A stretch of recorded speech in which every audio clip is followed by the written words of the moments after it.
Ada sebuah hadis yang membuat saya sadar, man kana nanti dunia hama, ketika tujuan utamamu dunia, Allah akan mencerai-beraikan urusanmu, memfakirkan kedua bola matamu, terlihatnya kaya tapi hidupnya nggak bahagia.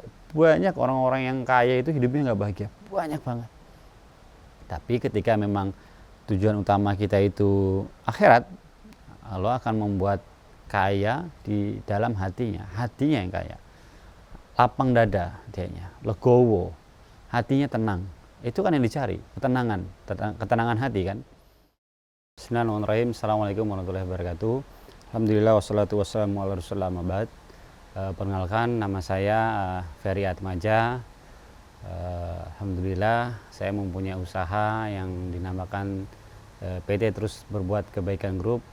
Di sana ada beberapa brand, ada brand Preksu, ayam geprek dan susu, kemudian ada bakso Pajero, kemudian ada nasi goreng TBK, ada Jogja Donat, dan terakhir yang terbaru Kampung TBK, yang semua brand itu kita jadikan satu. Alhamdulillah, saya lahirnya di Palembang, besarnya di Jogja, kuliah di Jogja, di UI sini, teknik industri, lulusan teknik industri, dan sekarang sudah berkeluarga, mempunyai 3 anak. Sekarang kesibukan sehari-hari tetap ya usaha, ya tetap dikontrol ya, mengontrol usaha, walaupun mengontrolnya tidak seinten dulu karena sudah ada tim manajemen yang membantu. Ya, tinggal kita kontrol tim manajemen, tinggal arah-arahan yang lebih kompleks baru kita arahkan. Sama ya sibuk di bidang dakwah mungkin ya, di yayasan, di kegiatan-kegiatan dakwah, sama di KPMI ya, Komunitas Muslim Indonesia. Ya, berbisnis itu karena dimulai dari awal saya kuliah itu memang sudah mulai berbisnis ya, sudah mulai wirausaha. Awalnya saya ditinggal oleh ayah saya itu wafat, saya kelas 2 SMA, kemudian saya dituntut mandiri lebih awal, karena dulu ya manja, ya namanya baru remaja ya, baru baru SMA waktu itu. Kemudian ditinggal, tiba-tiba ibu single parent, ya kita dituntut mandiri lebih awal. Saya gimana caranya menghasilkan uang, nggak minta orang tua, bahkan kalau bisa segera bantu orang tua. Nah dari situ saya mulai berpikir untuk cari penghasilan. Nah, karena waktu itu disambi kuliah, gimana caranya dapat penghasilan, yaitu dengan wirausaha tadi, dengan channel kakak yang sudah punya channel menjual baju ya, pabrik baju, kemudian saya kulaan, saya jual lagi. Jadi selama kuliah itu saya memang udah dari awal wirausaha, jualan door to door ke kos-kosan teman-teman. Kalau kuliahnya jam 10 ya saya berangkat dulu jam 8, jam 6 pagi keliling ke teman-teman. Nah, alhamdulillah dari situ berjalan, sempat jalan online, belum semarak sekarang online. Online zaman dulu masih Kaskus ya, itu forum jual beli. Saya bisa jual ke toko-toko, saya ambil untung sedikit tapi diputar lagi. Alhamdulillah dulu itu malah bisa ya, semua hasil itu bisa hidupin hidup saya, bisa bayar kuliah sendiri, udah bisa ngasih orang tua. Nah dari situ memang wah kayaknya usaha lebih enak, karena usaha itu peluang kebermanfaatannya lebih besar dibanding orang yang bekerja atau jadi PNS. Kalau sebenarnya saya disuruh orang tua nggak boleh jadi wirausaha, suruhnya jadi kerja setelah lulus ya. Setelah lulus kuliah, saya mantapkan untuk wirausaha lagi karena sudah pengalaman ada wirausaha, dan ngelihat contoh-contoh yang sudah ada yang punya karyawan banyak. Wah ini Masya Allah, ini punya manfaat banyak nih, bisa menciptakan lapangan kerja yang banyak. Kayak warung steak, kayak SS ya, spesial sambal itu kan, karyawannya ribuan. Nah, itu saya termotivasi untuk melakukan itu, karena manusia yang paling baik di mata Allah dan Rasulullah itu kan yang bermanfaat bagi orang lain, bagi orang banyak ya, kita bermanfaat bagi orang banyak.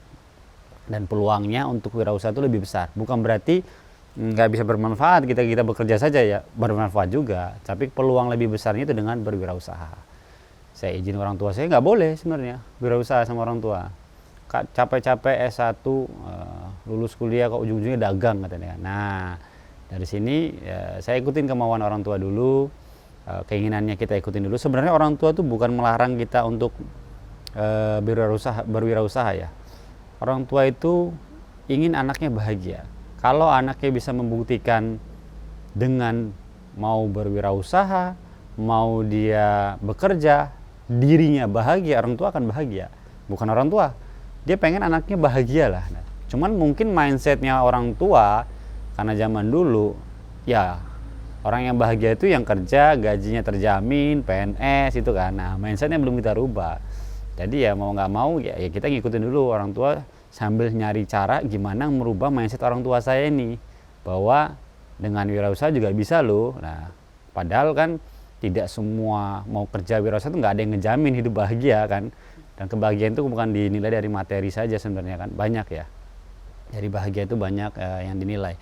Kemudian saya ikutin daftar kerja, nggak ada yang diterima, sana sini nggak ada yang terima. Karena prinsip saya memang doa restu orang tua itu nomor satu ya. Ketika kita ingin melangkahkan mencapai tujuan, cita-cita, karena penting kita meminta doa restu orang tua. Sekecil apapun cita-cita yang kita inginkan ya, apapun hal yang mau kita lakukan ya minta doa restu dulu orang tua. Itu prinsip saya seperti itu. Orang tua itu nomor satu setelah syariat ya. Pertama syariat Islam, baru orang tua. Akhirnya karena nggak ada yang terima, nganggur di rumah ya stres orang tua kan. Kemudian ibu saya bilang ya udah terserah kamu mau jadi apa. Nah dari kata-kata terserah ini, wah ini berarti ada pilihan. Kalau dulu kan nggak boleh, dilarang. Dari kata-kata terserah ini ya saya deketin ibu saya ngobrol baik-baik. Ya cara ngambil hati orang tua itu juga ada caranya. Ya kita harus jalin komunikasi yang baik dengan orang tua. Saya minta tolong sama ibu saya, dukung saya, support saya untuk wirausaha. Alhamdulillah akhirnya disupport ya sama ibu. Ya sudah nggak apa-apa daripada nganggur. Sebenarnya ada cerita lucu. Sebenarnya saya itu hampir keterima sebenarnya kerja. Cuman karena mungkin nggak niat ya di awal ingin bekerja. Jadi ya proses wawancara dan lainnya itu setengah-setengah. Pernah tahap akhir saya mau keterima, ditanya alasannya mau kerja di perusahaan ini kenapa. Saya jawab saya mau ngumpulin modal, mau bikin perusahaan sendiri. Akhirnya nggak diterima sama orang itu, terakhir itu padahal. Ya qadarullah ya, kalau saya diterima saya mungkin nggak bisa bikin usaha seperti ini kan, semua sudah ditakdirkan oleh Allah kan. Ya akhirnya setelah ibu saya mengizinkan, ya itu mindsetnya saya rubah dulu. Saya ajak ibu saya itu ke tempat-tempat yang ramai biar terbuka. Ini loh, warung ini punya puluhan cabang, ratusan cabang dengan karyawan ribuan. Manfaatnya itu lebih besar, lebih cepat, lebih mudah. Walaupun resiko juga lebih tinggi ya. Ya sesuai lah ya. Lebih besar yang inginkan ya resiko juga tetap ada, lebih tinggi juga. Dari situ ibu saya kebuka, akhirnya ya sudah diizinkan, saya termotivasi untuk berwirausaha. Nah itu, yang awal itu sekolah tadi kan dari kuliah itu saya berbisnis baju, ya jualan baju, jualan kaos, jualan jaket, keliling, kemudian dihutangin teman-teman juga banyak gitu kan. Saya itu jualan baju itu ngirim ke bandara dari Wirobrajan, jaraknya jauh banget itu. Itu naik motor sampai saya nggak ada tempat duduk, bener-bener wah duduknya sampai maju banget gitu. Bawa karung besar itu karang ngirim, ya perjuangannya dari situ. Kemudian ya jus itu, baru kemudian Preksu ya. Gagalnya itu ya di jus itu, yang bisnis saya gagal. Di Preksu ya tadi saya bilang nggak langsung untung. Ya alhamdulillah saya buka usaha. Pertama kali itu aneka jus ya. Di daerah UIN juga, yang sekarang jadi nasi goreng TBK. Sempat jadi Preksu juga di situ. Ini ada cerita real fakta lagi yang menarik ya di cerita ini. Jadi kemanapun saya melangkah itu saya ajak orang tua saya, termasuk mau sewa tempat, ketemu yang punya tempat itu saya ajak ibu saya. Nah, ada suatu tempat yang nggak ada tulisan di kontrakan yang sekarang di nasi goreng TBK itu. Setiap saya lewat sana, UNY itu pasti ngelihatnya ke sana terus pojokan itu kan, karena strategis tempatnya. Tapi nggak ada tulisan di kontrakan. Saya samperin, ketemu sama yang manajer yang punya di sana. Kemudian saya ajak ibu saya tanya saya mau nyewa sana. Ternyata boleh. Nah sebelum dia ngomong boleh, dia ceritain, Mas ini hampir 10 orang mau nyewa tempat ini, saya tolak, kata dia. Qadarullah nggak tahu kenapa diterima saya. Mungkin karena saya ngajak ibu saya tadi kan, dia ngelihat saya ngajak ibu saya ke sana, akhirnya diterima. bahkan dijanjikan nanti listriknya gratis, air gratis, sampai kayak gitu ya. Yang ujung-ujungnya tetap bayar sebenarnya kan. Cuma janjinya aja di sini. Alhamdulillah buka di sana sekitar namanya Juice for You ya. Itu sekitar 1,5 tahun ya. Saya sewa 2 tahun, kecil dulu tempatnya. 1,5 tahun berjalan dengan waktu, rame, cuman nggak untung. 1,5 tahun itu bangkrut. Di situ titik terpuruk saya juga tuh. Saya itu selama 1,5 tahun itu juga tidurnya di warung itu. Warungnya tuh semi terbuka kayak gini nih, yang ada cuman ditutupi tirai di atas meja. Itu 1,5 tahun itu saya tidur di sana. Ya nyenyak-nyenyak aja sebenarnya. Ya karena nggak nyenyak, tapi bisa nyenyak gitu kan. Karena capek mungkin dari pagi sampai malam kita yang kerja sendiri, garap sendiri. Tidur di sana, bangkrut. Akhirnya saya muhasabah diri, itu dijauhin sebanyak orang gitu, termasuk keluarga juga kan, tuh kan katanya, karena saya nggak bisa membuktikan itu kan. Pulang ke rumah itu numpang mandi, terus balik lagi ke rumah, ke warung, tidur di sana.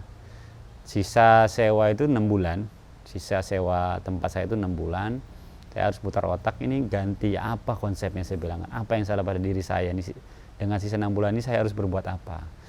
Yang muhasabah pertama kali yang saya lakukan itu untuk niat berwirausahanya. Apa ya, kayaknya ada yang salah ya. Ternyata niat saya berwirausaha itu salah. Sedekah yang banyak biar warungnya rame.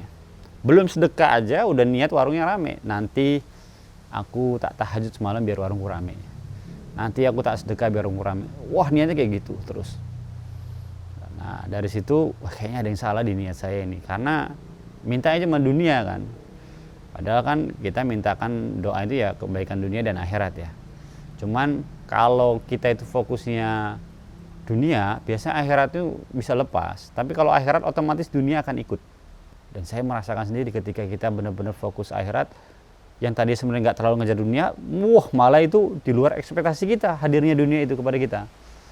Ada sebuah hadis yang membuat saya sadar, imankan nanti dunia hama, ketika tujuan utamamu dunia, Allah akan mencerai-beraikan urusanmu, memfakirkan kedua bola matamu, terlihatnya kaya, tapi hidupnya nggak bahagia.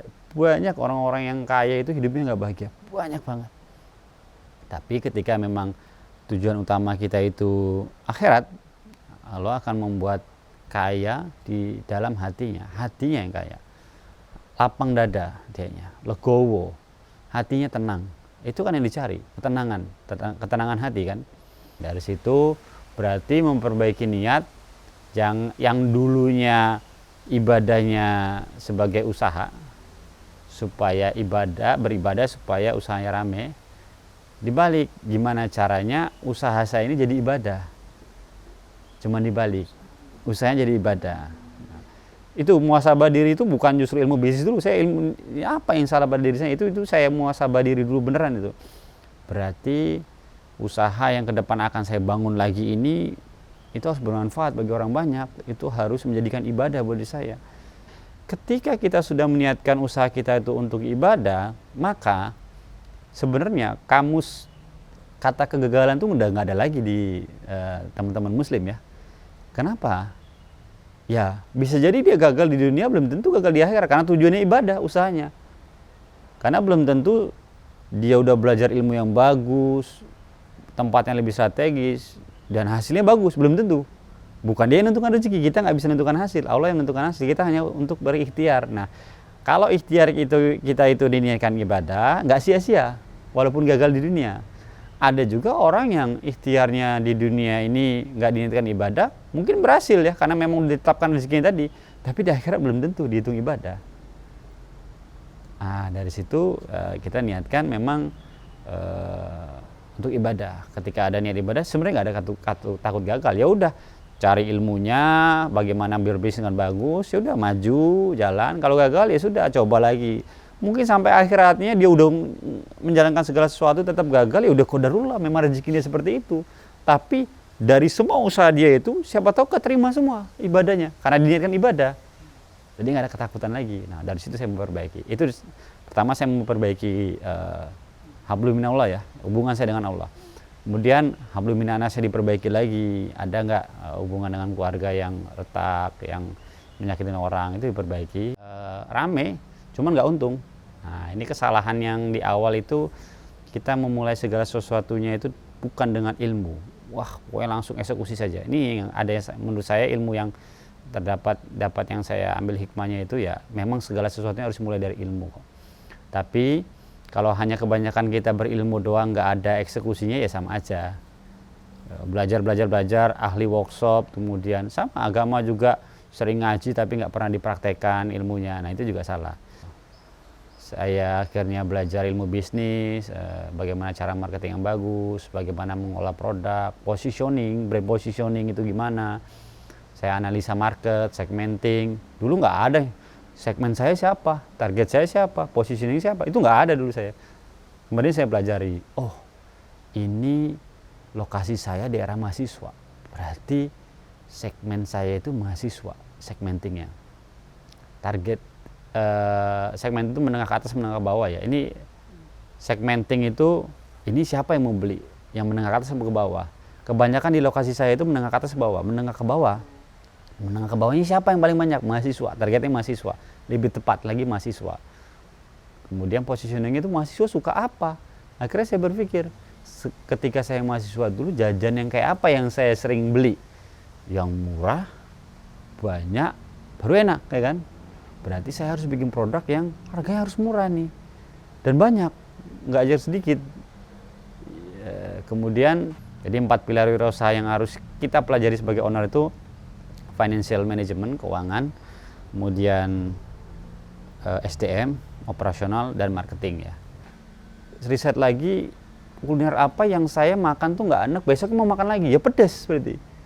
Nah, makanya ketemulah setelah riset-riset itu ayam geprek, kemudian yang nasinya ambil sendiri, kemudian kenapa ada susu itu, kemarin itu teman saya sebenarnya buka usaha susu, ya kita gabungkan aja, kita pengen ada minumnya bukan hanya teh saja, tapi ada susunya, ya makanya digabungnya ayam geprek dan susu.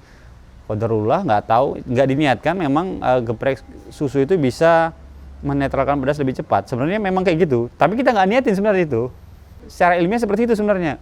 Ternyata masuk. Kita padahal nggak ada niat seperti itu. Ya sudah, akhirnya bukalah kuliner ayam geprek dan susu dengan yang memang harganya murah, banyak, enak, dan pedas itu bikin orang nagih. Ketemulah konsep Preksu tadi, ayam geprek dan susu. Kita buka Preksu tahun 2013 akhir ya. Bukanya itu awal 2014. Sisa 6 bulan itu ya. Tapi belum saya ceritakan, saya kan bangkrut. Dari mana modal saya ketika saya bangkrut itu? Saya nggak punya modal, karena udah bangkrut kan. Alhamdulillahnya saya udah paham prinsip bahwa saya tidak mau pinjam uang yang ada unsur ribanya ya. Dari awal, alhamdulillah sampai sekarang saya tidak, jangan sampai ya berhubungan dengan riba ya. Jadi saya cari investor pada saat itu. Saya buat proposal bisnis, saya tawarin teman-teman. Agak susah memang, kadang orang, wah susah mas, ya karena kamu baru 1-2 orang tolak aja udah nyerah. Saya itu ditolak banyak orang kemarin itu. Apalagi posisi saya pada saat itu integritasnya lagi turun, karena habis bangkrut kan. Jadi nggak semua orang mau.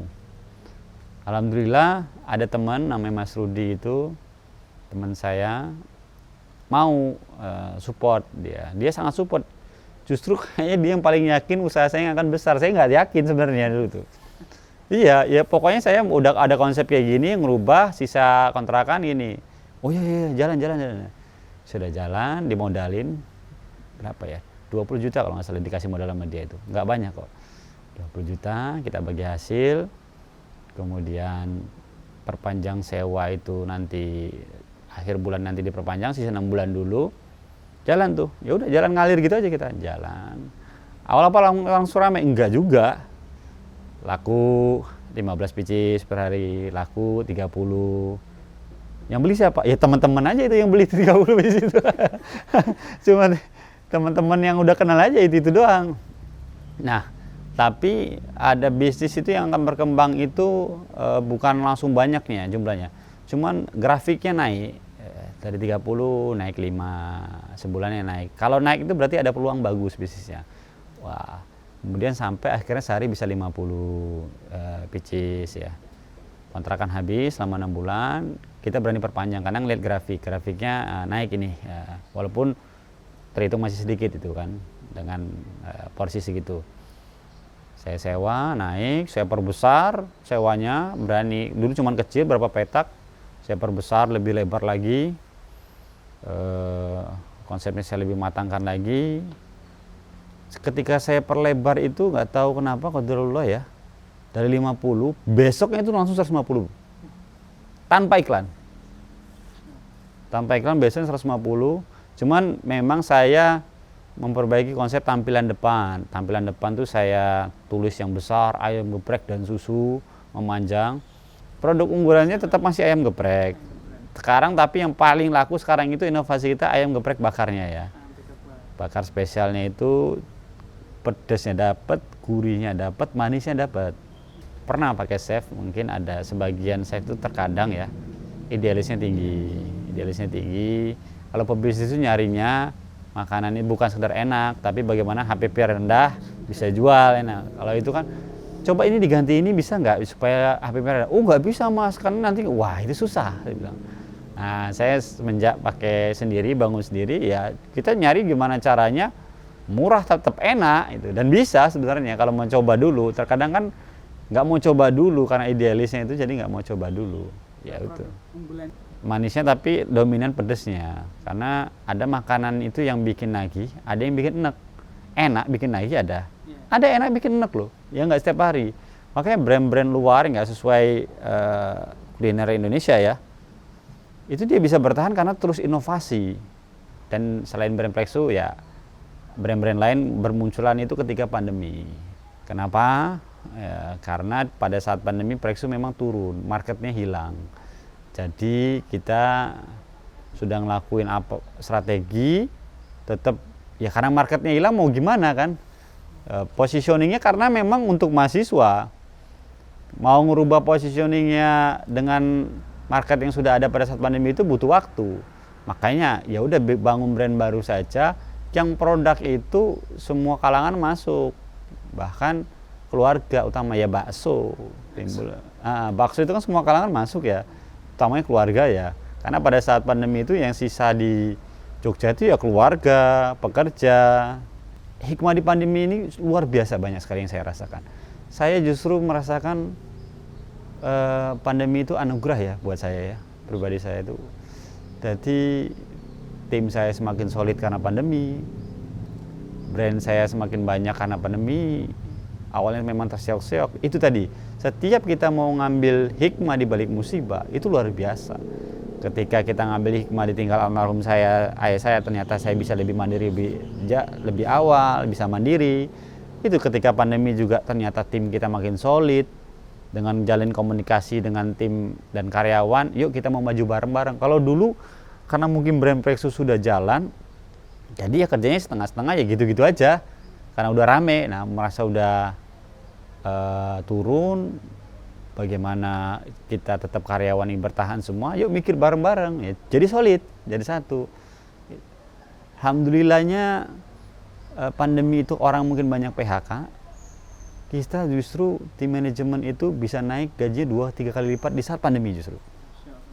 Ya, dulu di pandemi, di luar pandemi kita tidak terlalu memikirkan barang-barang yang sisa, COGS yang tinggi, barang-barang yang kebuang gitu ya. Karena untungnya merasa udah banyak mungkin ya. Tapi di saat pandemi kita lebih detail lagi. Ngepres, jaga gimana. Ternyata masih bisa, efisiensi itu sangat bisa. Nah dari situ sampai sekarang ya terbiasa efisiensi akhirnya. Hikmahnya jadi banyak. Omset boleh turun, tapi penghasilan mungkin bisa lebih besar di pandemi itu. Padahal omset turun ya. Berarti harusnya bisa lebih besar dulu sebelum pandemi. Ya karena udah ada qadarullah ya hikmahnya dari situ. Makanya buat brand-brand baru, akhirnya pandemi alhamdulillah sudah mereda ini, brand-brand yang kita udah bangun ya alhamdulillah jalan juga.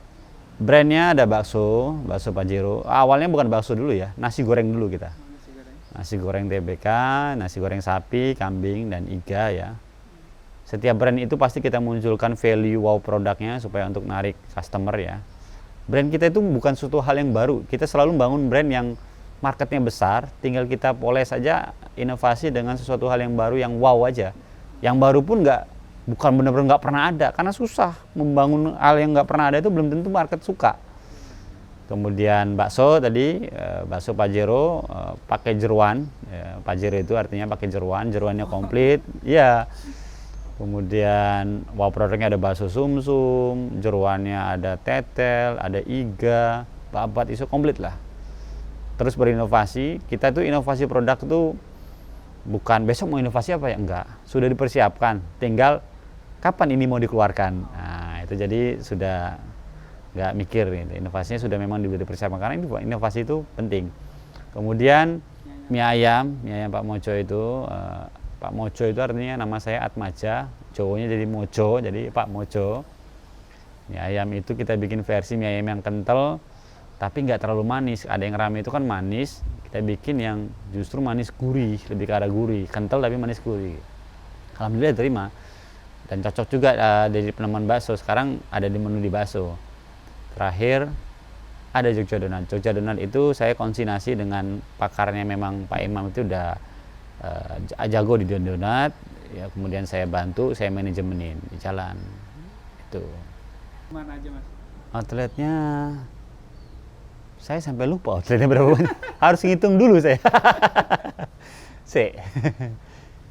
Preksu itu kalau nggak salah ya di Jogja itu 9 apa 10 itu ya. Jadi udah saya serahin, saya itu di manajemen sekarang itu mungkin 70%, 80% sudah lepas ya, Mas, tinggal 20% ini saja. Jadi saya jarang ke outlet juga, sudah ada timnya masing-masing, alhamdulillahnya. Kemudian di Malang ada 2, di Boyolali ada 1, dan selain brand Preksu ya brand-brand lain bermunculan itu ketika pandemi.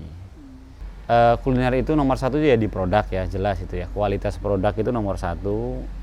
Jadi menilai produk enak atau tidak itu harus by data, bukan klaim pribadi.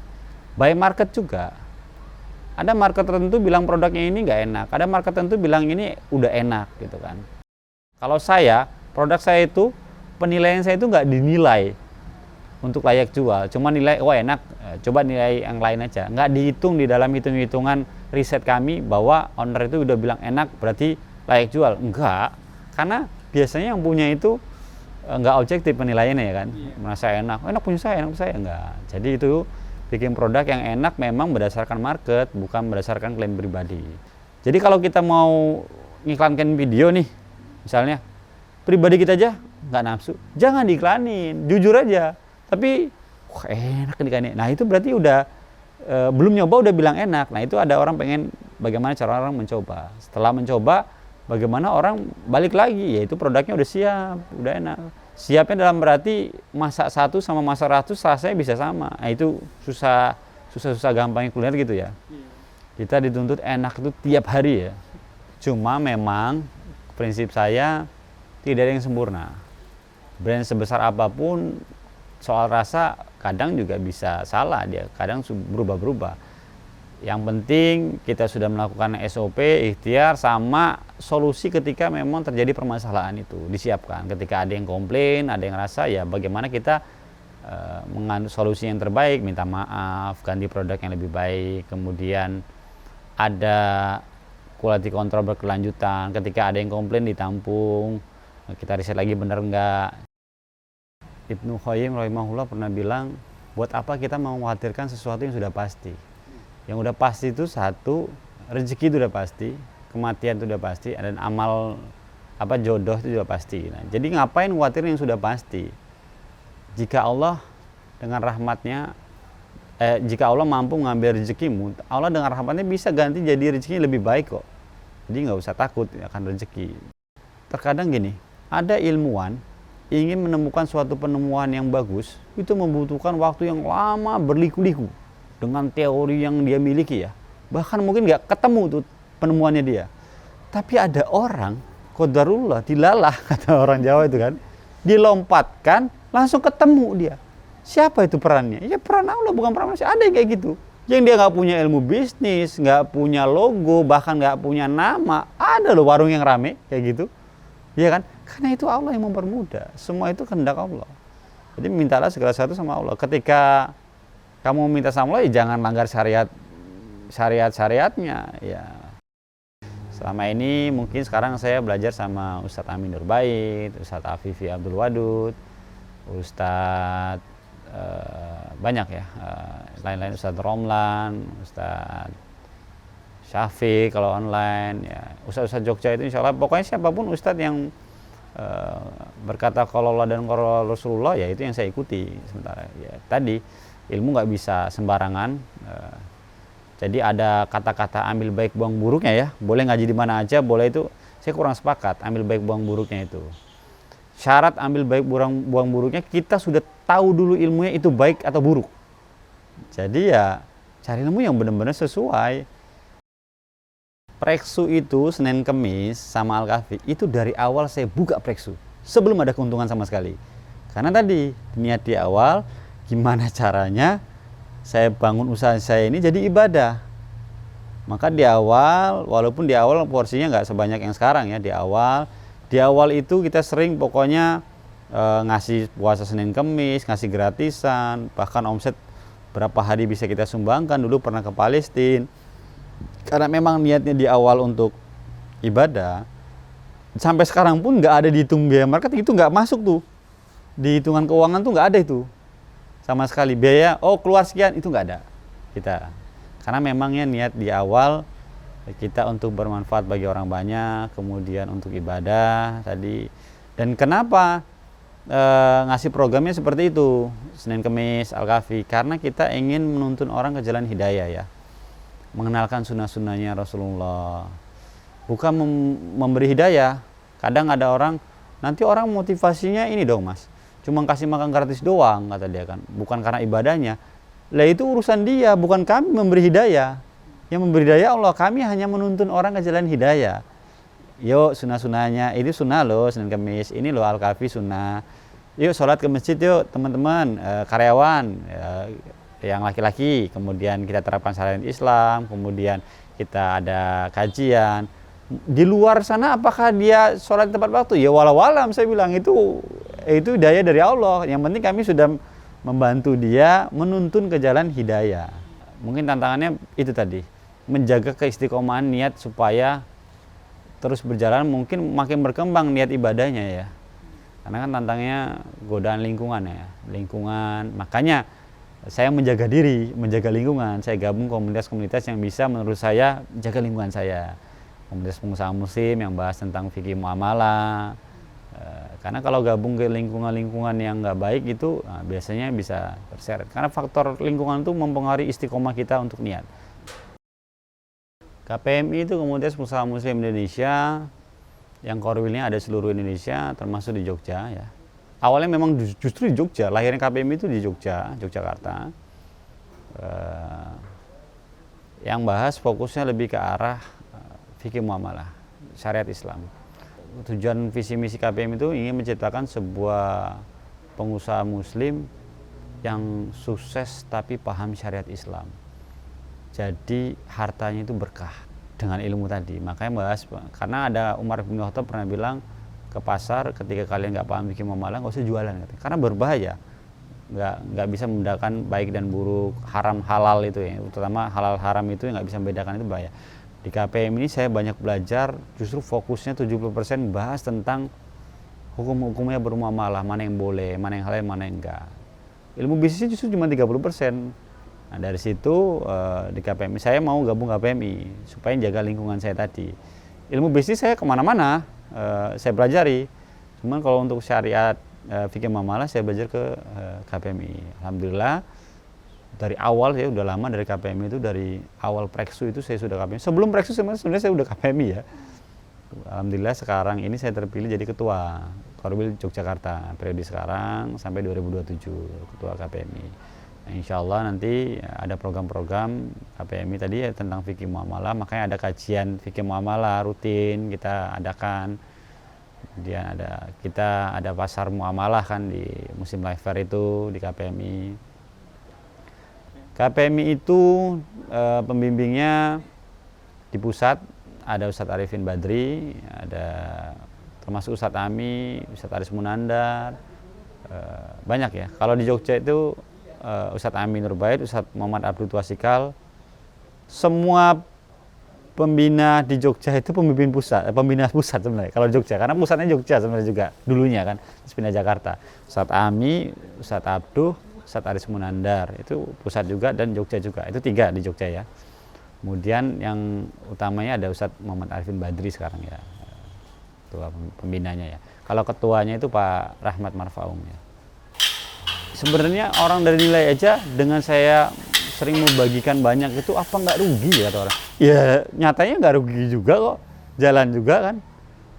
Terus ada juga yang logikanya orang, loh kalau sholat jam-jam rame ditinggal ya nanti kabur dong orang mas. Nyatanya nggak juga, nyatanya juga tetap masih rame kan. Kan ada orang, dulu saya sempat diprotes. Ngapain sih ditinggal-tinggal sholat langsung ini nanti pelanggannya kabur loh kalau kayak gitu strategi. Ya nyatanya juga enggak, karena yang mendatangkan mereka ke warung saya itu Allah. Jadi kalau memang mereka nggak jadi, memang bukan rezeki saya itu, ya kan, memang udah bukan rezeki saya. Alhamdulillah banyak yang pelanggan yang akhirnya udah tahu datangnya setelah sholat, dia sholat dulu baru makan, begitu kan, kayak gitu kan.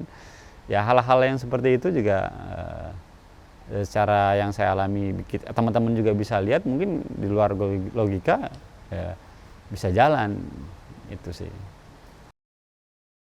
Banyak hal-hal yang misalnya investor ya menawarkan tempat semuanya, modal semuanya, dia bahkan mau berapa kamu dikasih, saya pernah ada gitu. Tapi prinsip saya tanyakan dulu modal dari mana. Kalau modal dari riba saya nggak mau, ya saya tinggalkan. Termasuk dulu pernah ketika saya belum yakin tentang hukumnya online ya, GoPay sama itu, kita sempat menyetop sampai ketemu ilmunya, ada yang membolehkan, ulama yang membolehkan, dan benar itu sempat, padahal itu lagi tinggi-tingginya itu online food dulu ya, awal-awal online food tinggi-tingginya, ternyata ada ustadz yang nggak boleh, kita stop dulu. Wah, anjlok memang, anjlok banget memang, jauh banget anjlok. Akhirnya ternyata boleh. Ada dalil yang boleh, ya sudah baru kita pakai lagi. Ya itu memang butuh keberanian, yang hal-hal kayak gitu butuh keberanian. Tawaran-tawaran pinjaman dari bank itu sampai sekarang masih banyak, yang mau berapa aja dikasih ya ada kayak gitu ya, kita nggak mau, hal-hal gitu kita nggak mau.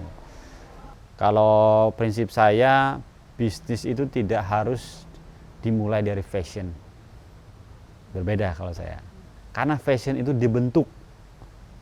Segala sesuatu itu mulai memang tidak fashion orang, tidak bisa. Tapi dengan dia niat, digeluti, itu akan jadi fashion. Orang yang nggak hobi badminton, karena dipelajari, kemudian dia jadi hobi, jadi fashion. Nah, kalau saya di dunia wirausaha ini, fashion saya bukan kuliner itu. Fashion saya itu jualan, saya bilang. Jadi sebenarnya saya mempelajari polanya di luar kuliner, saya insya Allah bisa. Sekarang saya kalau dipresentasikan, Mas Peri banyak ngurus bisnis apa ngurus diri keluarga atau ibadah? Justru bisnis saya bilang tadi, bisnis saya 70% sudah saya lepas. Ya alhamdulillah sekarang karena sudah ada kita berbagi ya kan, otomatis kan kita harus gaji manajemen. Kadang orang takut gaji manajemen, gaji orang, nanti profitnya berkurang. Enggak juga sebenarnya. Beban kita lebih berkurang. Kita nggak kerja sendirian. Kalau semua sendiri ya pusing, waktunya habis. Untuk awal mungkin berjuang, tapi waktunya nanti habis. Akhirnya saya rekrut yang bisa saya gantikan saya, tapi tetap dipantau ya. Yang dimaksud dengan bisnis jalan, owner jalan-jalan enggak juga, jangan jalan-jalan juga. Autopilot, yang dimaksud autopilot itu bisnis yang sudah tersistem. Yang tadi kita membaca keuangan butuh waktu berhari-hari, berminggu-minggu, tapi dengan sistem baca waktu 1 jam aja sama hasilnya. Itu sistem, tapi tetap dibaca juga kan, dikontrol juga, ya tetap dikontrol bisnis saya bilang kan. Ya, untuk sahabat muslim berbisnis, pertama sebelum berbisnis itu pelajari ilmunya dulu, terutama ilmu apa ya, ilmu muamalahnya dulu ya. Baru nanti ilmu secara berbisnisnya tetap dipelajari, karena segala sesuatu itu dimulai dengan ilmu. Allahumma ilman nafian, wa rizqan thayyiban, wa amalan mutaqabbalah. Ilmu yang bermanfaat dulu yang disebutkan, baru yang terakhir rezeki yang bermanfaat ya. Jadi ilmu yang bermanfaat, baru rezeki yang halal dan thayyib ya. Jadi pertama pelajari ilmunya, terutama muamalahnya dulu, cara berbisnis, halal haramnya. Baru nanti pelajari ilmu bisnis juga. Dan penting juga mempelajari ilmu bisnis untuk kaum muslimin. Jadi tahu mana yang harus dipelajari di bisnis, ilmu marketing, ilmu finansial, keuangan, terus SDM, operasional, itu dipelajari semua. Tadi sesuai dengan kondisi saat itu. Anak SD belajar anak SD, jangan langsung belajar anak kuliahan, pusing nanti, nggak jalan. Yaitu, dan tetap terus istiqomah dengan menjaga lingkungan yang baik. Pertama, sebelum berbisnis itu pelajari ilmunya dulu, terutama ilmu apa ya, ilmu muamalahnya dulu ya. Baru nanti ilmu secara berbisnisnya tetap dipelajari, karena segala sesuatu itu dimulai dengan ilmu. Allahumma ilman nafian wa rizqan thayyiban wa amalan mutaqabbalah. Ilmu yang bermanfaat dulu yang disebutkan. Baru yang terakhir rezeki yang bermanfaat ya. Jadi ilmu yang bermanfaat, baru rezeki yang halal dan thayyib ya. Ya, alhamdulillah interviewnya sudah selesai. Saya Ferry Atmaja selaku owner dari Terus Berbuat Kebaikan Group ya, mengucapkan terima kasih kepada Kak Villa. Semoga channel ini bisa bermanfaat bagi umat dan semakin berkembang. Amin ya rabbal alamin. Demikian, wassalamualaikum warahmatullahi wabarakatuh.